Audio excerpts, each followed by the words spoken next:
He was 58 years old, sitting on a porch he had finally earned, watching his granddaughter ride a bicycle on a sidewalk he did not own 10 years ago, in a neighborhood that smelled like cut grass and quiet mornings. And for the first time in over 2 decades, he had absolutely nowhere to be. No shift to clock into. No double shift waiting after the first one. No alarm set for 4:45 in the morning. Just a man, a porch, a granddaughter, and a peace that had cost him everything he had. His name was Raymond Cole, and the story of how he got to that porch. That story will break your heart before it puts it back together again. Because before the porch, there was a note on a kitchen table. Before the note, there was a woman who decided she deserved better. Before the woman left, there were two little girls who had no idea that the ground beneath their family was cracking. And before any of that, there was a man who loved his wife completely, worked with everything he had, and still watched her walk out the door with another man's promises folded in her hand. This is not a story about poverty. This is not a story about failure. This is a story about what a human being is made of when life strips everything away and dares them to keep standing. Before we dive deeper, let us know in the comments where you're watching from. We'd love to hear from you. And don't forget to hit that subscribe button so you never miss any of our upcoming videos. Now, let's go back to the beginning. Because to understand what Raymond Cole became, you have to understand what he was willing to carry. There are three questions that will drive every single minute of this story. The first question is this: why does a woman leave a man who has never raised his voice at her, never cheated, never disappeared, never chosen alcohol over his family? Why does she leave a man like that, and how does she live with it afterward? The second question is this: when Raymond's youngest daughter came to him one evening with news that made him go completely silent for 2 full days, news that no father wants to hear, what happened on the morning of that third day, and what did Raymond do that would define not just his daughter's life, but his own? And the third question, perhaps the most complicated one, is what do you do when the person who burned your life to the ground comes back 22 years later, standing at your gate, older and smaller than you remembered, asking for forgiveness? What does a man who has carried everything alone for 2 decades say to the woman who left him holding it all? We are going to answer every single one of those questions today. But first, you need to know who Raymond Cole was before the world tested him. Because the man he was at the beginning is the only reason the man he became at the end was possible. Raymond Daniel Cole was born in 1962 in a working-class neighborhood in Memphis, Tennessee. The kind of neighborhood where the houses were small, but the pride was enormous, where men went to work before sunrise and came home after dark and didn't complain about it because that was simply what men did. His father, James Cole, worked at a bottling plant for 31 years. 31 years in the same building, on the same line, doing the same motion 10,000 times a day, and he never once told Raymond it was beneath him. He told Raymond instead that any honest work was dignified work, and that the measure of a man was not what he earned, but what he gave. Raymond absorbed that. He absorbed it the way dry ground absorbs the first rain of summer, completely, and at a level deep enough that nothing could wash it back out. He was not an exceptional student, not because he lacked intelligence, but because the schools in his neighborhood were underfunded and overcrowded. And by the time Raymond was 16, he was spending his afternoons helping his father around the house because James Cole's knees had begun to fail him. Raymond did not resent this. He simply did it. That was the first great clue to who Raymond Cole was. He did not wait to be asked twice, and he did not keep score of his sacrifices. By his early 20s, Raymond was working as a maintenance technician at a mid-sized manufacturing company in Memphis, doing everything from fixing broken machinery to repairing the plumbing in the facility's bathrooms. It was not glamorous work, and it did not pay a glamorous wage. But Raymond was good at it, and more importantly, he was reliable.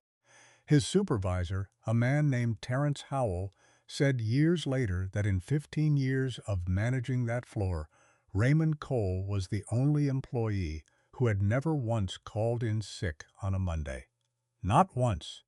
That detail sounds small until you understand what it represents. It represents a man who had decided, at a fundamental level, that showing up was not negotiable, that the people depending on him deserved his presence regardless of how he felt.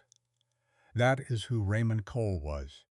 And it is important that you understand this before we tell you what happened to him. Because what happened to him was not a consequence of weakness. It was something that happened to a good man, and good men are not immune to devastation. Raymond met his future wife, Denise Marie Whitfield, at a church social in the summer of 1989. Denise was 24 years old, and she was, by every account of everyone who knew her at that time, extraordinarily beautiful. Not just in the way that people mean when they say the word casually, but genuinely. Stop mid-sentence. Forget what you were saying, beautiful. She had a laugh that filled a room from wall to wall, and she wore that beauty with a confidence that Raymond found both intimidating and magnetic. He spent 3 Sundays working up the nerve to speak to her. When he finally did, she told him later that she had noticed him the first week and had been waiting for him to say something. That was the beginning, and it was by all accounts a genuinely good beginning. Raymond was steady and warm and worked hard, and Denise was vivid and social and full of dreams. And in the early years, those qualities complemented each other rather than competed. They married in the spring of 1991 in a small ceremony at the church where they had met, with 43 people in attendance, and a reception in the church basement that Raymond had helped decorate the night before. It was not lavish, it was theirs, and Raymond remembered it decades later as one of the 3 most beautiful days of his life. Their first daughter, Simone, was born in 1993, healthy and loud, and with her father's eyes and her mother's mouth. Their second daughter, Nadia, arrived 2 years later in 1995, smaller and quieter, and with a way of watching the world that made Raymond feel, even when she was an infant, that she was thinking something important. Raymond was 32 years old with a wife and 2 daughters, and a modest apartment in a modest part of Memphis, and he was happy. Not the kind of happy that requires a lot of money or a large house. The other kind, the quieter kind, the kind that lives in small, repeated moments. A daughter falling asleep on your chest, a wife laughing at something on the television, the smell of a Sunday morning in a kitchen where someone is making biscuits and you have nowhere to be for 4 whole hours. Raymond had that kind of happy. And like all things worth having, he had no idea how fragile it was until the day he watched it crack. To tell this story honestly, we have to spend time with Denise Whitfield Cole and resist the urge to make her a villain. Because she was not a villain. She was something more complicated and more human than that.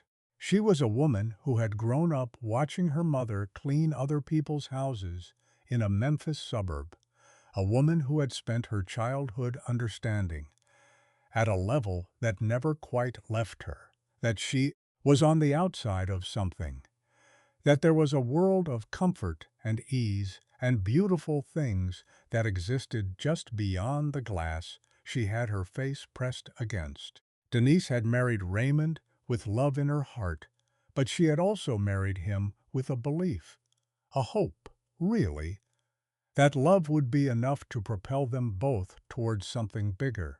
She believed Raymond was going somewhere. She believed that his reliability, his steadiness, his extraordinary work ethic would eventually translate into a life that looked more like the magazines she read in the waiting room at the doctor's office than the apartment they were renting on his maintenance technician's salary. What she had not yet understood, what she would only understand much later, at tremendous cost, was that Raymond Cole was not oriented toward accumulation. He was oriented toward care. Those are two entirely different compasses, and they can carry a marriage into entirely different directions. By the mid-1990s, Denise was growing quietly restless in a way that she herself probably could not have fully articulated. The girls were small, and the apartment was smaller, and the budget was tight in the way that a tight budget is, not desperate, but limiting, always counting, always calculating. Denise had gotten a job as a receptionist at a real estate office, and there she encountered for the first time a world of people who wore good suits on a Tuesday and talked about their vacation plans in the way that people talk when vacations are not once every 3 years events, but simply a regular feature of life. She came home from that job wanting things she hadn't wanted the week before. Not terrible things, human things. A nicer apartment, a car that didn't make a sound when the temperature dropped below 40, a life that felt like it was building toward something instead of simply sustaining itself. She brought these wants to Raymond in the way that people bring things to the people they love, incompletely, impatiently, with an undercurrent of accusation that she probably didn't intend but couldn't hide. And Raymond, being Raymond, worked more hours. He picked up weekend jobs. He fixed neighbors' appliances for cash. He trimmed people's lawns in the summer and cleared their gutters in the fall. He did everything a man can do with two hands and a willingness to work, and it was never quite enough to satisfy the particular hunger that Denise had developed. That hunger was not really about money. It was about feeling chosen, feeling elevated, feeling like her life was a prize rather than an effort. And Raymond's love, deep and genuine as it was, did not make her feel that way. It made her feel secure. And for Denise Whitfield Cole, at that particular point in her life, security and desire had stopped feeling like the same thing.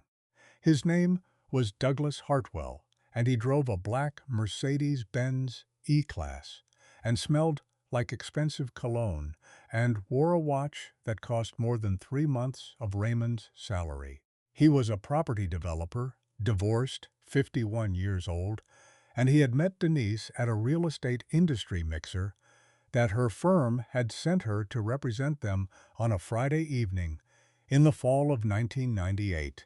Douglas Hartwell was everything that Raymond was not better, not kinder, not more moral, but richer in the way that announces itself before you've said a word. He had the confidence of a man who has never had to calculate whether he could afford dinner. And that particular kind of confidence has an effect on people who have spent their lives calculating. He noticed Denise immediately. She noticed that he noticed. And in that moment, something began that would take less than a year to completely rearrange the landscape of four people's lives. The details of what happened between Douglas and Denise in the months that followed are ultimately not the most important part of this story. What is important is the effect. Raymond began to notice a distance in his wife. Small at first, the kind of distance that you second-guess yourself about, that you tell yourself is exhaustion or stress or the ordinary friction of a busy life. He noticed she was on her phone more often, and that she tilted the screen away when he walked by. He noticed she started caring more carefully about how she looked before she left for work than she had in years. He noticed that when he reached for her hand in the evenings, there was a half-second delay before she took it. A half-second is nothing. A half-second is everything. Raymond noticed, and in the way that people who are afraid of what they're seeing will sometimes work harder instead of look closer. Raymond responded to these changes by putting in more overtime, taking on more weekend jobs, coming home with cash he'd earned, repairing a neighbor's deck, or cleaning out a commercial kitchen. He was trying to be enough.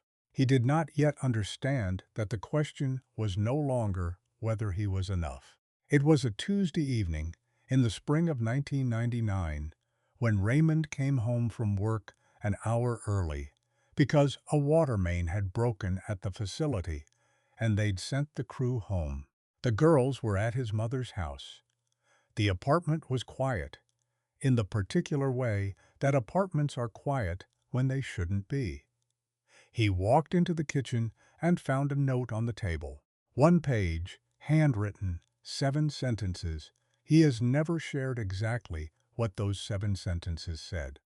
The only thing he has ever said about them publicly is that they told him she was leaving, that she was sorry, and that she loved the girls.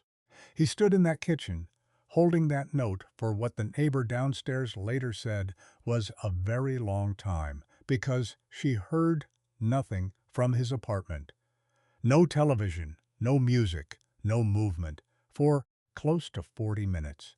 And then he called his mother, and he said only 4 words. He said, "She's gone, Mama. Come." And his mother drove across Memphis with his 2 daughters in the back seat and found her son standing in the kitchen looking at the wall, and the note still in his hand, and she took it from him gently and set it on the counter and put her arms around him and held him the way only a mother can hold a man who has been broken by something he didn't see coming. Raymond Cole was 37 years old. He had 2 daughters who were 6 and 4. He had a maintenance technician's salary and a lease on an apartment. He had his mother's arms around him in a quiet kitchen. And that was all he had in the world. The question, the only question that mattered now, was what he was going to do with it. Raymond Cole did not fall apart, not publicly, not in front of his daughters, not in front of his coworkers. If he fell apart, and he must have, because he was human, and a human being cannot absorb a blow like that without fracturing in some private way, he did it in the only time he had to himself, in the dark of the apartment between 11 at night and 4:45 in the morning, in the hours when the girls were asleep and no one was watching, and a man can finally drop the weight he has been carrying upright all day. Those hours were Raymond's alone. Everything else belonged to Simone and Nadia. From the very first morning after Denise left, Raymond established a routine with the girls that was so consistent it became, over the years, its own kind of architecture, a structure that held them up precisely because it never wavered. He woke them at 6:15. He made breakfast always hot, always real food, not cereal from a box, because Raymond believed, with the quiet conviction of a man who had learned it from his own father, that a hot breakfast was a form of love made visible. He combed Simone's hair and braided Nadia's while they sat on the kitchen counter, talking about whatever 6-year-olds and 4-year-olds talk about in the morning. And then he walked them to his mother's house 3 blocks away, and then he went to work. He came home at 5:30, picked up the girls, made dinner, helped with their school assignments, read to them, and put them to bed by 8:30. Then he cleaned the kitchen and the bathroom and laid out their clothes for the next day, and sat alone in the quiet for a while before he slept. And then he did it again, and again, and again, for years. That was Raymond Cole, not a saint, a man, a man who had decided that his daughters were not going to feel the weight of what their mother had done if he could possibly help it.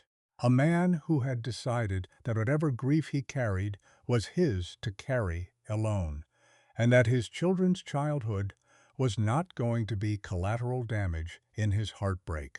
The financial reality of Raymond's situation was severe. A maintenance technician's salary in Memphis in the late 1990s was not designed to support a family of 3.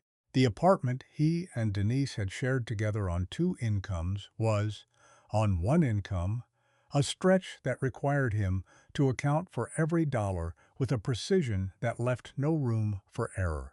He sat down 3 days after Denise left and wrote out everything on a yellow legal pad. Income, expenses, what was necessary, what was not. He canceled the cable television subscription. He canceled the magazine subscriptions Denise had maintained. He renegotiated the rent with his landlord by offering to handle all minor maintenance issues in the building himself, in exchange for a reduced rate, and his landlord, a man named Earl Bostic, who had watched Raymond work for years and trusted his character, agreed. Raymond began taking on private jobs every single weekend. Plumbing repairs, appliance installations, fence construction, painting, anything that a man with strong hands and a knowledge of how things work could be paid to do on a Saturday or Sunday in a neighborhood full of aging houses. He built a word-of-mouth reputation in his community as the man you called when something needed fixing and you didn't want to pay a contractor. He charged fairly, did the work properly, and never left a job incomplete. Within 18 months, his weekend income had become significant enough that he could open a small savings account, the first savings account he had ever had, and he designated that account from the beginning as the college fund, not for emergencies, not for himself, for Simone, for Nadia. 2 daughters were going to college. That was not a hope.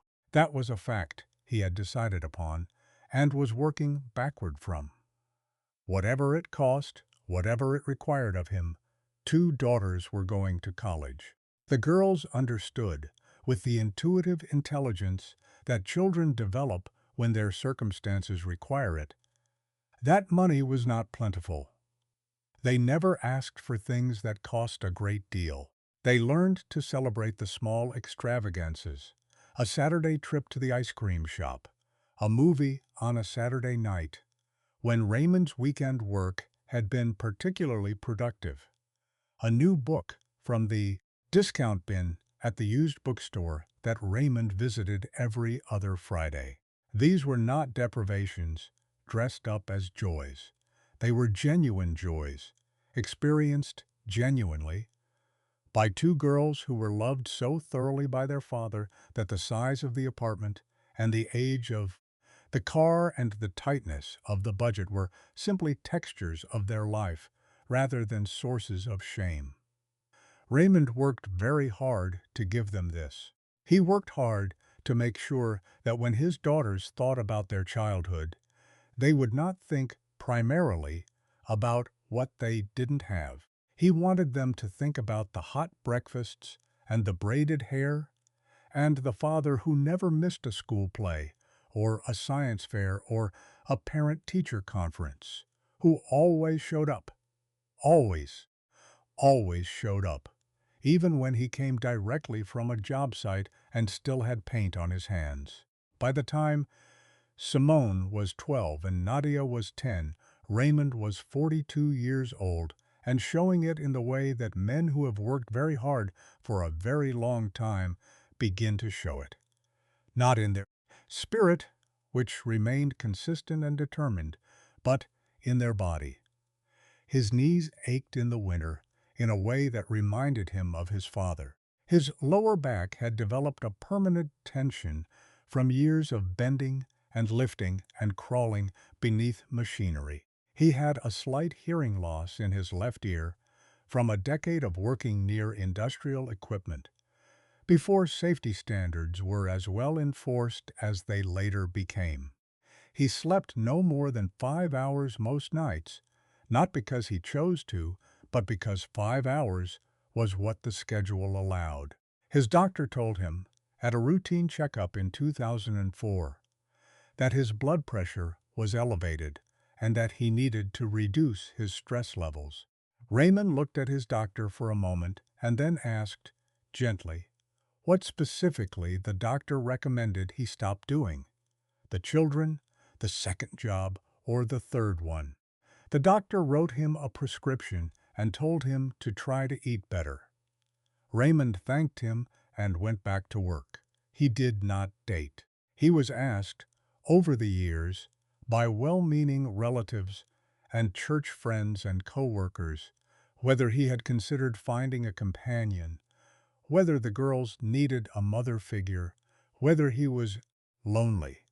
He answered these questions the same way every time, with a short smile and a change of subject. He was not interested, not because he had closed himself off from the possibility of love entirely, but because love requires time and attention and emotional availability, and all of Raymond's time and attention and emotional availability belonged to Simone and Nadia. He had made a calculation, early on, that he was perhaps not conscious of, but that governed his choices completely. He could either be a great father, or he could try to be a great father, and also pursue a romantic life. And given that those two goals were in direct competition for the same finite hours, he chose his daughters. Every single time. Without resentment. Without martyrdom. With the quiet certainty of a man who knew exactly what he was doing and had decided it was worth it. Denise, in the meantime, had moved into Douglas Hartwell's world. She appeared to the outside observer to be living the life she had imagined. Dinners at restaurants with cloth napkins, a house in a good suburb, vacations that involved airports. The girls saw her on a schedule that dwindled over the years from monthly to quarterly to, eventually, almost never. Denise called. She sent gifts at birthdays and Christmas. She was not entirely absent, but she was not present in the way that counts. She was not present in the Tuesday evenings of their lives, in the school morning chaos, in the summer boredom, in the ordinary daily texture of being a child who needs a parent. Raymond never said a word against her to the girls. Not one word. He answered their questions about their mother as honestly as a man can answer questions that have no comfortable answers. She loves you. She made choices I didn't understand. She's living her life. He never weaponized their mother's absence. He never used it as leverage or as proof of anything. He simply made himself so present, so constant, so undeniably there, that their mother's absence, while felt, was never the defining experience of their childhood. Raymond was the defining experience of their childhood. And that is the most extraordinary thing about this man. By the time Simone was 17 and Nadia was 15, something had happened inside that small apartment that Raymond had not fully anticipated and could not fully articulate. Two girls had grown up, not just in the obvious ways, in height, in the complexity of their thoughts, in the social worlds they were navigating at school, but in the way that children who have been raised with intentionality and love grow up, with a clarity about what matters. Simone was serious and precise, the kind of teenager who made lists and kept schedules and had already identified healthcare management as a field she wanted to study, not because anyone had pushed her toward it, but because she had been watching her father navigate the medical system since she was old enough to accompany him to appointments. And she had decided that the system was too complicated and that someone needed to make it less so. She had Raymond's steadiness and his tendency to commit completely to a decision once it was made. Nadia was different in temperament, more fluid, more emotional, more like her mother in the way she lit up a room and needed to be in motion, but with something underneath that was entirely her father's, a ferocious loyalty, a hatred of injustice, a willingness to fight for things she believed in. They were two extraordinary young women, and Raymond knew it, and the knowing of it was the closest he ever came to allowing himself a private pride. He worked too hard to have much ego, but his daughters made him proud in a way that reached beyond ego into something older and quieter and more durable. Nadia, at 15, began dating a boy named Kevin Webb. Kevin Webb was 17, a junior at the same high school, and possessed of the particular charm that certain teenage boys develop early. The easy confidence, the quick smile, the ability to make a girl feel like she is the only person in any room.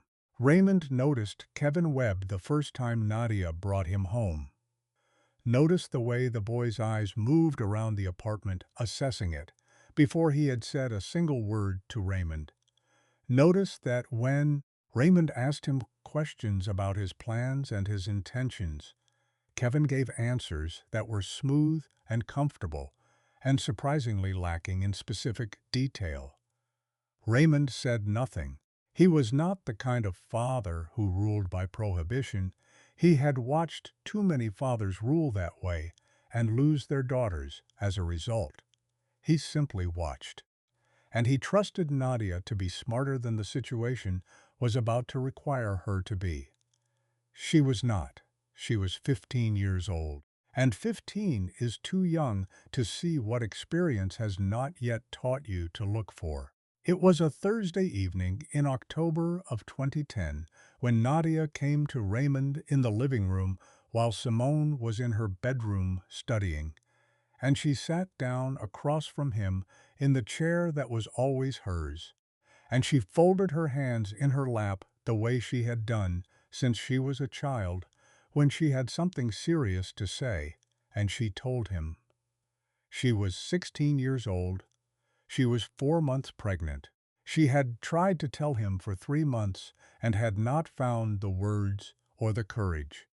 She had told Kevin Webb first, approximately 2 months earlier, and Kevin Webb had looked at her for a long moment and then said, with a casualness that was its own kind of cruelty, that she couldn't prove it was his and that she shouldn't expect anything from him. He had not spoken to her since. Nadia sat in that chair across from her father, with her hands folded in her lap, and told him all of this in a voice that was steady until it wasn't, and Raymond Cole listened without moving for the full duration of her telling, which took approximately 7 minutes. When she finished, the apartment was completely quiet. Raymond set down the book he had been holding but not reading.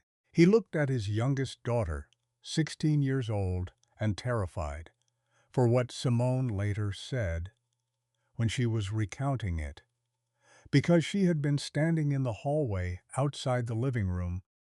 Listening was a very long time. And then Raymond Cole did something that the girls had almost never seen him do. He raised his voice. He was not violent. He did not throw anything. He did not use the kind of language that leaves scars. But he was loud in a way that came from a depth that had nothing to do with anger and everything to do with grief. A father's particular grief, the grief that comes from watching a child you have, protected with your entire body and your entire life, walk into something you could not stop. He told Nadia she had thrown away the thing he had worked his whole life to give her.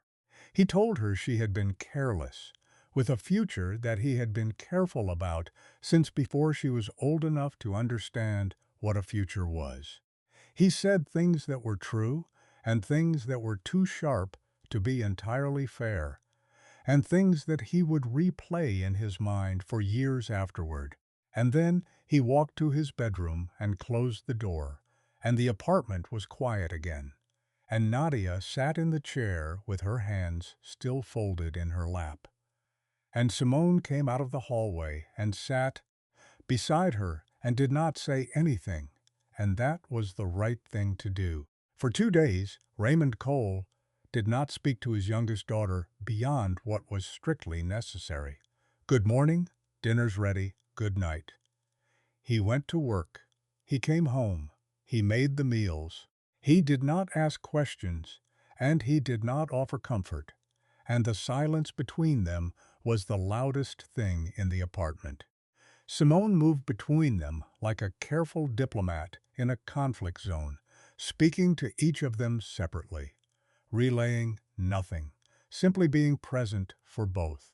Nadia sat with the weight of her father's disappointment the way you sit with a physical pain, unable to find a position that makes it easier, unable to do anything but wait for it to change. She did not cry in front of anyone. At night she cried into her pillow with a thoroughness that left her depleted by morning. She understood her father's reaction. She had understood it before she told him, which was why it had taken her 3 months to speak. She was not angry at him. She was terrified that the disappointment would be permanent, that she had broken something between them that could not be repaired, that she had become, in his eyes, a version of her mother, someone who had made careless choices with the life he had carefully built. That fear was worse than anything else she was carrying. Raymond, in those 2 days, was doing something that looked like silence, but was actually a very loud interior process. He was sitting alone at 4 in the morning, the hour that was his alone, and he was working through something. He was working through the difference between his own feelings, the anger, the grief, the specific pain of a father who has sacrificed 20 years and watches what he was sacrificing get complicated in an instant, and the reality of what his daughter actually needed.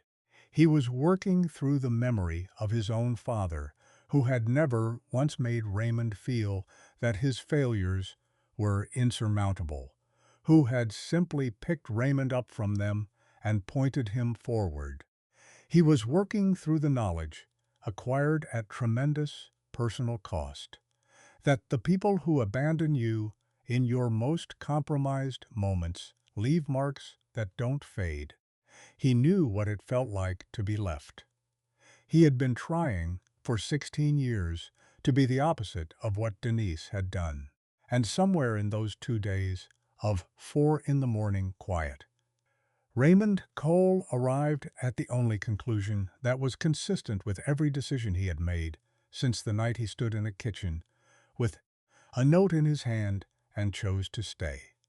On the morning of the third day, Raymond got up at his usual time and did something he had never done before on a weekday morning. He did not start breakfast. He walked instead to Nadia's bedroom door, and he knocked on it, 3 quiet knocks, the same knock he had used since she was small to tell her it was time to get up. She opened the door after a moment, and she had clearly not slept. And she looked at him with the kind of face that a child makes when they are preparing to receive something they are afraid of. And Raymond looked at his 16-year-old daughter, 4 months pregnant, abandoned by a boy who had chosen his own convenience over his own child, terrified and exhausted and drowning in the specific guilt of having disappointed the only parent she had ever been able to count on. And Raymond said, "We'll figure it out." That was all. 4 words. But in those 4 words was an entire architecture of meaning. The acknowledgement that she was still his, that she had not been demoted from his love by her mistake, that the walls of his commitment to her had not moved. He pulled her into a hug that lasted a long time, and she cried with the full weight of everything she had been holding, and he held her with the full weight of everything he had. Simone, who had quietly come to the hallway, turned and went back to her room, because she knew that what was happening in that doorway did not need a witness.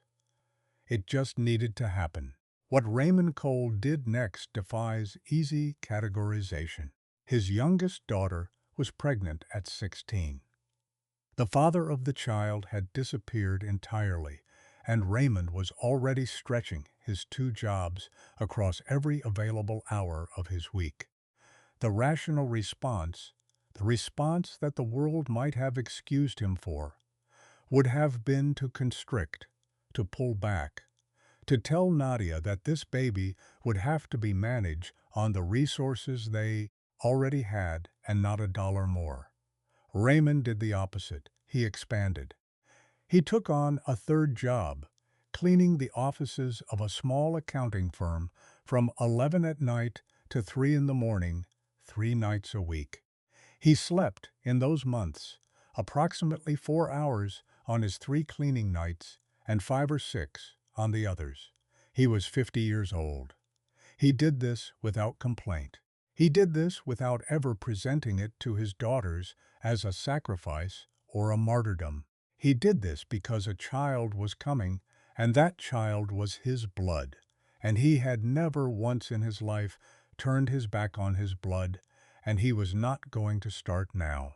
The baby was born in the spring of 2011, a girl, healthy and beautiful, with a set of lungs that Simone said, laughing, she could hear from the hospital waiting room.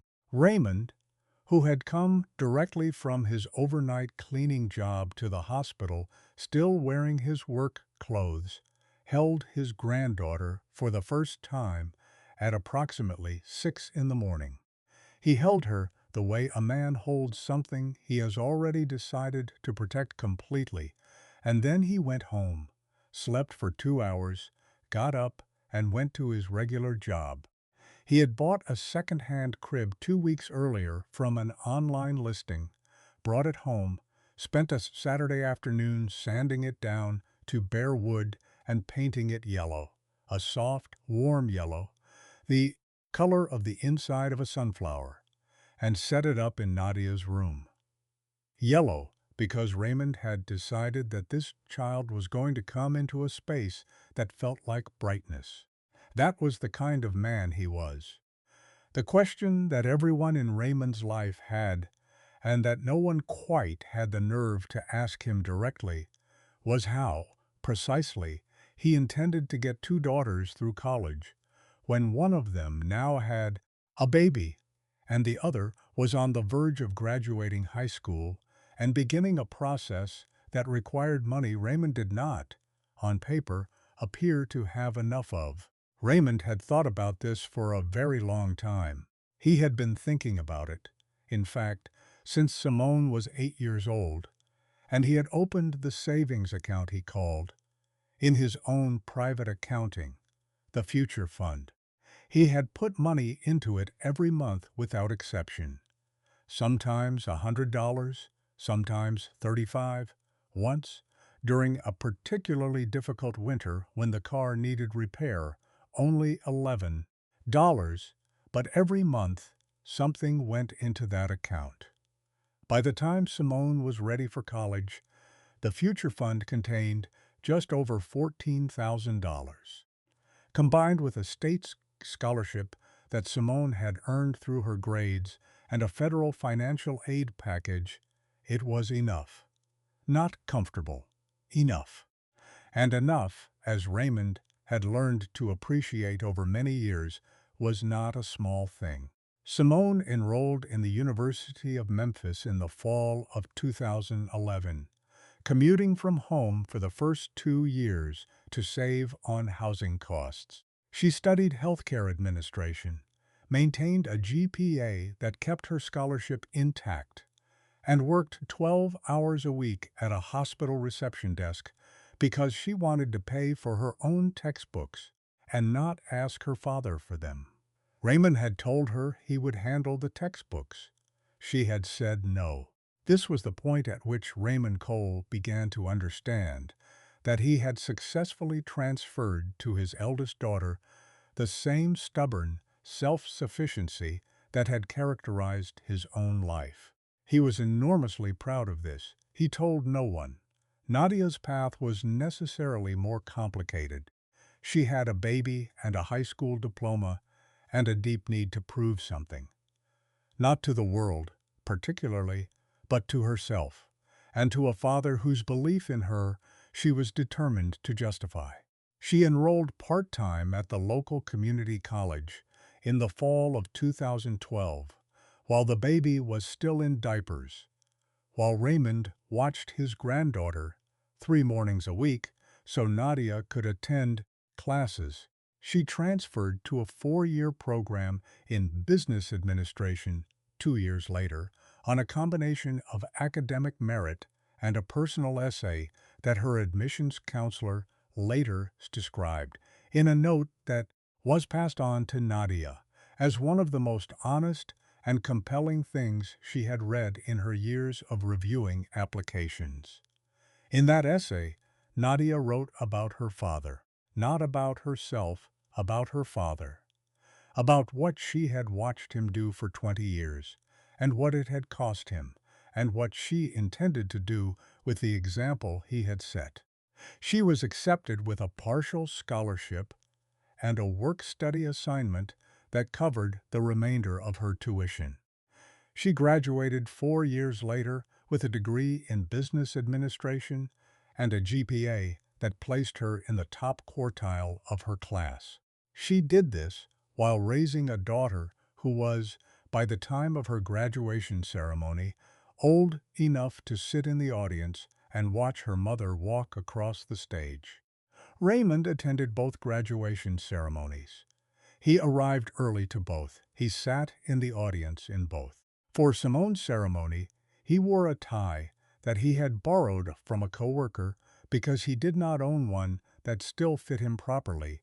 And when Simone's name was called and she crossed the stage, Raymond Cole stood up in a packed auditorium of hundreds of people and began clapping with a force and a duration that made the people around him first stare, and then, without quite knowing why, smile. He stood the entire time she was on the stage. He sat down only when she was gone from view. For Nadia's ceremony, 4 years later, he brought his granddaughter, who was by then old enough to understand some of what was happening, and he held her hand in the audience.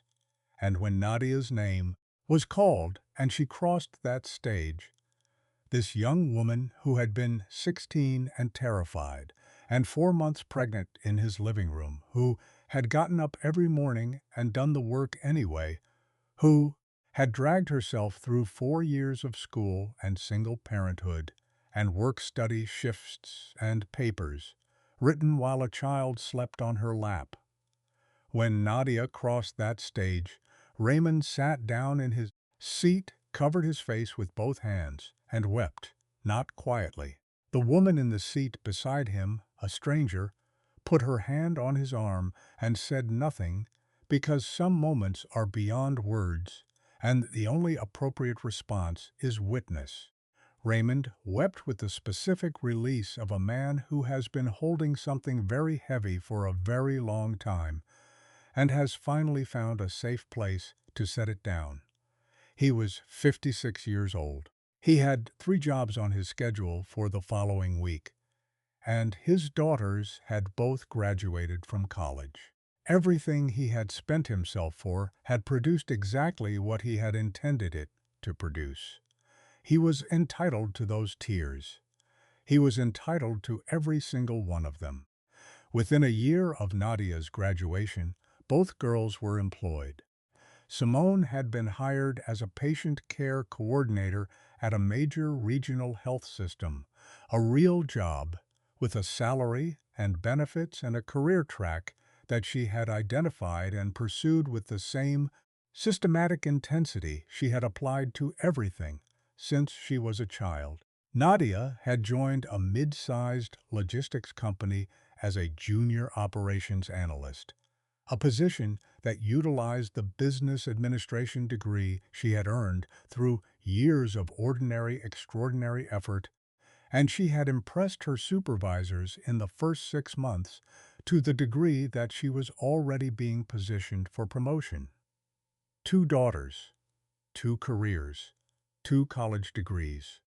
Raymond had done exactly what he had set out to do on that morning in 1999, when he sat down with a yellow legal pad and wrote out the reality of his life, and then decided, quietly and completely, what he was going to do about it. He had done it. It was done. The girls sat down together in the spring of the year following Nadia's graduation and had a conversation about their father. They compared notes on what they knew and what they suspected about the years they could not fully see. The 3 in the morning cleaning job that Raymond had never mentioned to them directly, but that they had eventually pieced together from receipts and schedules, and the sound of him returning home in the dark. They talked about the yellow crib. They talked about the borrowed tie.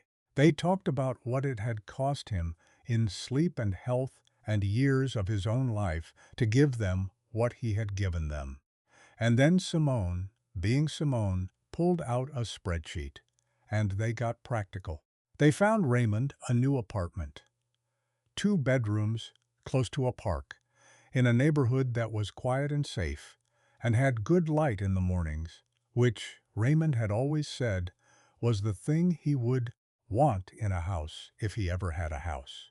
They furnished it together with things that were decent and comfortable. A proper bed with a good mattress, which Raymond had not had for years. A recliner for the living room. A kitchen table that did not wobble. They set up automatic payments for his utilities and his prescriptions, and made sure his refrigerator was stocked. They told him he was done working 3 jobs. He resisted. They did not accept his resistance. He reduced to 1. Within a year, they convinced him to retire that one as well. For the first time since the spring of 1999, Raymond Cole had nowhere to be in the morning that he had not chosen to be. He was 59 years old. He had given 20 years of his physical life to this outcome, and the outcome was real, and it was good, and it was there every morning when he woke up and made himself a hot breakfast in a kitchen where nobody was rushing him. He said to Simone one evening on the phone that he didn't know what to do with peace, that he had forgotten the feeling of being still. She laughed. He laughed. And then the line went quiet in the way that telephone lines go quiet when what needs to be said has already been said in the laughing, and neither person wants to diminish it with more words. It was a Saturday morning in the autumn of Raymond's 61st year when a car he did not recognize pulled up in front of the apartment complex where he lived and sat at the curb for what he would later estimate was 3 or 4 minutes before anyone got out. Raymond was on his porch with his coffee, watching the street the way retired men watch the street, without hurry, without agenda, simply watching because the watching itself is a pleasure that busy men cannot afford. He saw the car. He watched it. He was not yet alarmed by it. The neighborhood had visitors he didn't always recognize. But then the door opened and a woman got out. And Raymond Cole, who had not seen Denise Whitfield in 22 years, recognized her in the way that you recognize music you loved when you were young. Immediately, completely, and with an emotion that is not quite what you would expect, because the years have done things to both the music and to you that make the recognition complicated. She was 60. She looked smaller than he remembered. Not physically smaller, precisely, but reduced in some essential way that money had not been able to prevent. She walked toward the gate with a slowness that Raymond interpreted correctly as a combination of age and something that was very close to shame. She stopped at the gate. She looked at him on the porch, and Raymond set his coffee mug down on the railing of the porch and looked back at her and did not move. He let her stand there. Not out of cruelty, he was not a cruel man, but because certain moments earn their weight, and this was one of them. She had found the address through Nadia, who had told her only the street and the apartment number, and who had told her father in advance that this might happen, so that he would not be blindsided. Raymond had said, when Nadia told him, only, all right. He had asked no questions. He had offered no instructions. He had simply said all right, which was his way of saying that he was ready for it, and that it was her choice to make, and that he would not control the outcome. Denise stood at the gate for a long time, and then she said his name. She said, Raymond, and he said, Denise, and that was the beginning of the last chapter. She had, over the preceding years, arrived at a reckoning that had been a long time in the making. Douglas Hartwell, the man she had left Raymond for, the man with the Mercedes and the expensive cologne and the property portfolio, had revealed himself over time to be a man of a very different character in private than he appeared in public. He was controlling with money. He was dismissive of her opinions in rooms that mattered. He had affairs of his own, which he was not particularly careful about concealing. And when she had confronted him about them, he had reframed the confrontation as an expression of her insecurity rather than his infidelity. She had left him in 2009, after 10 years, with a settlement that was smaller than she had anticipated because his lawyers were substantially better than the one she could afford.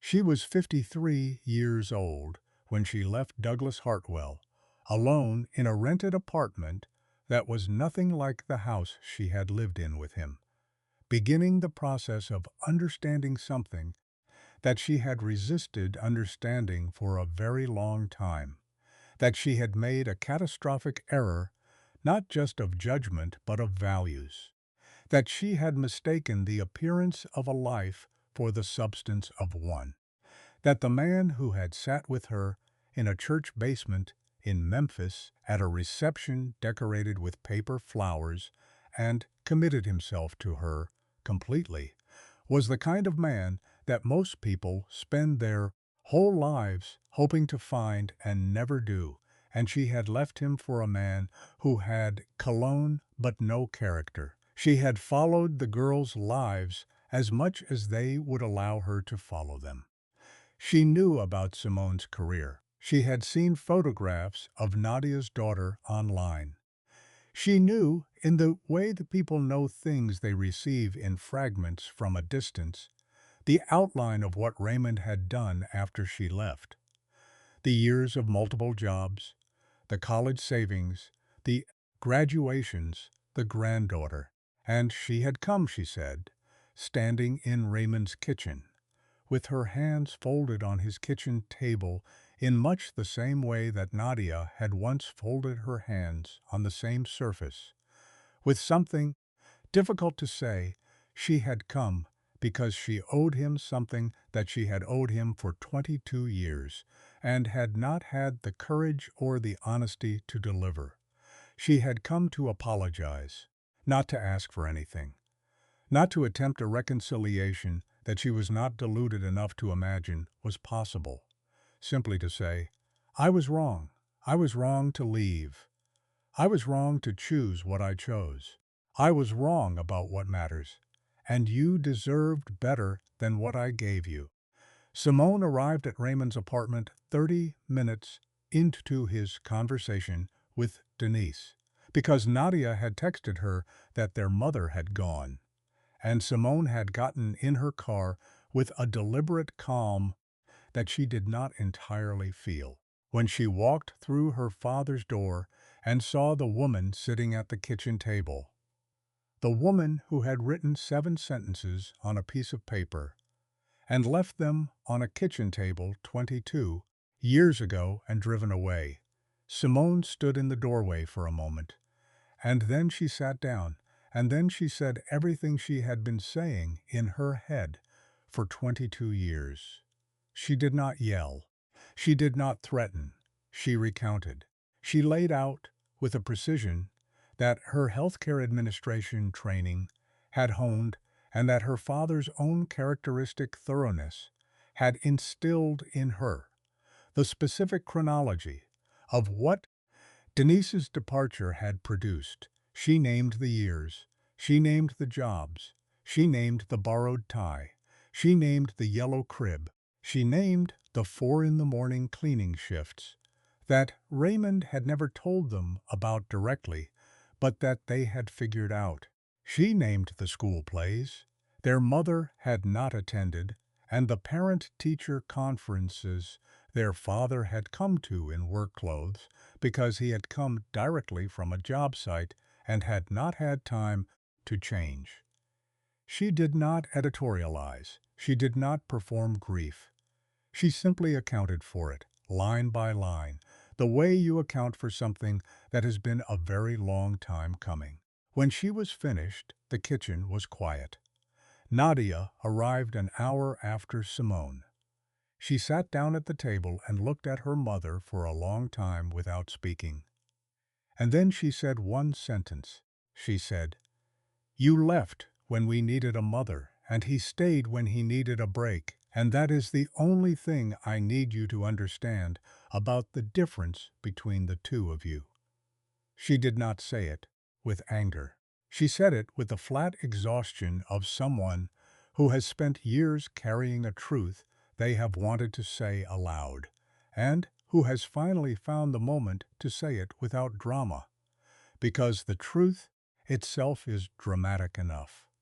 Denise received this. She did not defend herself. She had not come to defend herself.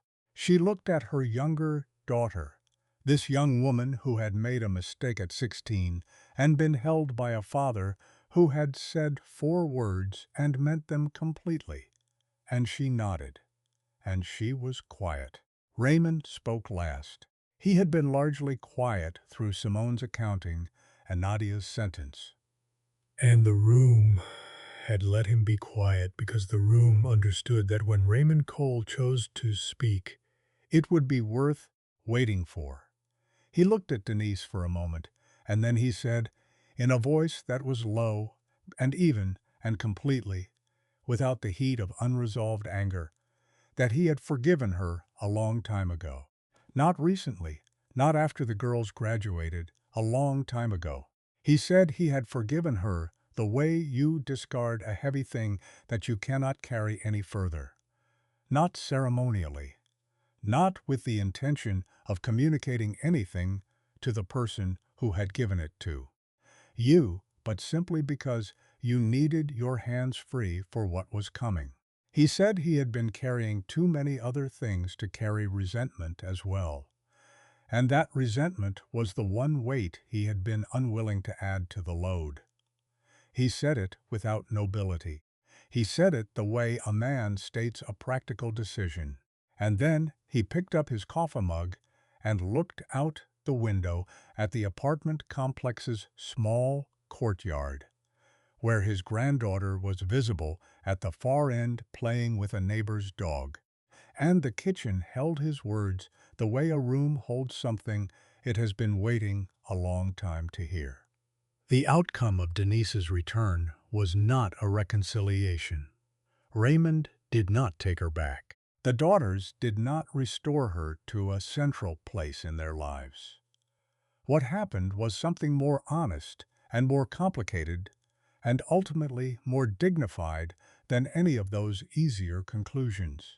Forgiveness, the three Coles agreed without ever making it explicit, did not mean the erasure of what had been done. It did not mean that 22 years of absence could be compensated for by a single afternoon of honest accounting at a kitchen table.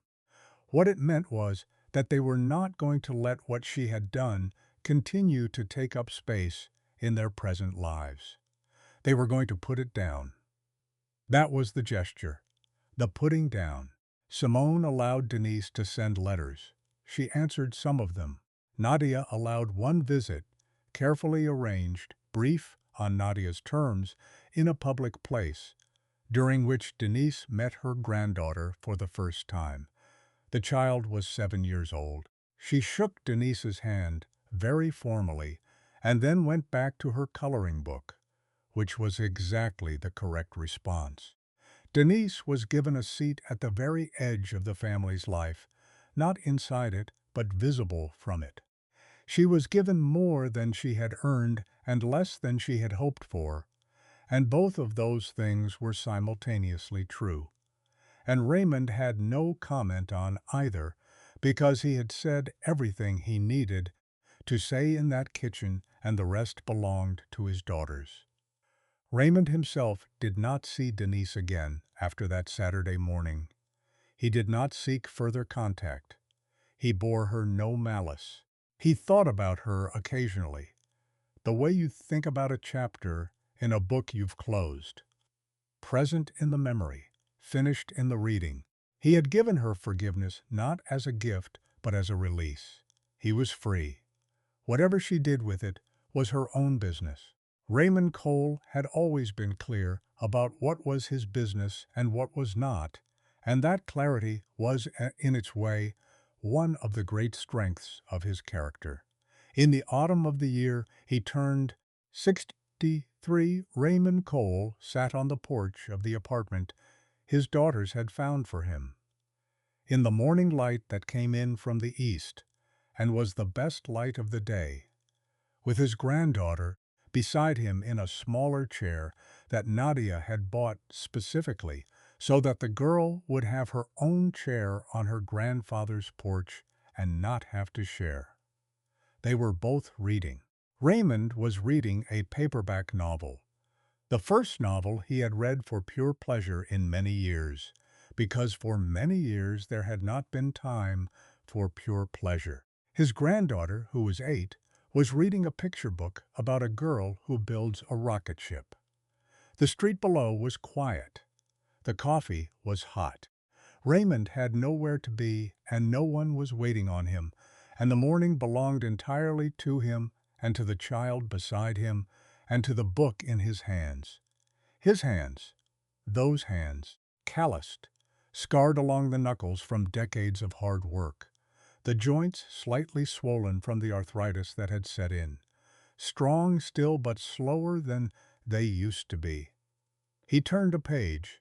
His granddaughter leaned over and rested her head against his arm. He didn't look up. He just smiled, and the morning went on. This is what 20 years of sacrifice produces when it is given completely and without reservation. Not a monument, not a headline, a porch. Good light, hot coffee, a child's head against your arm, the knowledge, quiet and unshakable, that the people you love are safe and well and built on a foundation you gave them. Raymond Cole never became wealthy. He never drove a Mercedes, or wore a tailored suit, or attended the kind of dinner party where the napkins are cloth and the wine comes from France. He accumulated no trophies of the kind that the world most easily recognizes, What he accumulated was something older and less legible and infinitely more durable. He accumulated a family that held together because he had held it. He accumulated a granddaughter who would grow up knowing that men who love their families show that love in the daily, unglamorous work of staying. He accumulated two daughters who had gone out into the world and built real things because they had been raised by a man who understood that real things are built slowly, with consistent effort, and that the slow building is the point. He accumulated a life that looked, from the outside, like nothing much, and was, from the inside, everything. Everything. That is the story of Raymond Cole. And it is the most important kind of story. Not the story of someone extraordinary, but the story of someone ordinary who made extraordinary choices, again and again, in circumstances that would have excused him for making no choices at all. There are thousands of Raymond Coles in this country, working right now, this morning, before the sun comes up, for their children, in the quiet, without anyone watching, and every single one of them deserves to be seen. Now I want to ask you something before we go. Not about Raymond, about you. Is there a Raymond Cole in your life? Someone who stayed when they could have left, who worked when they could have quit, who forgave when they had every right to hold on. Someone whose sacrifice you now see more clearly than you did when you were living inside it. Tell me in the comments. Tell me who they are and what they did and why they mattered. Because stories like Raymond's deserve more than a porch in their old age. They deserve to be spoken about out loud by the people who know them. And if this story moved you, if it reminded you of someone, if it said something that you needed to hear today, please share it. Share it with someone who is in the middle of their hard years right now and cannot yet see the porch at the end of them. Tell them Raymond Cole made it, and he made it entirely on the strength of his own refusal to quit. Thank you for watching. Thank you for staying with this story from the beginning. That means everything. We'll see you in the next one.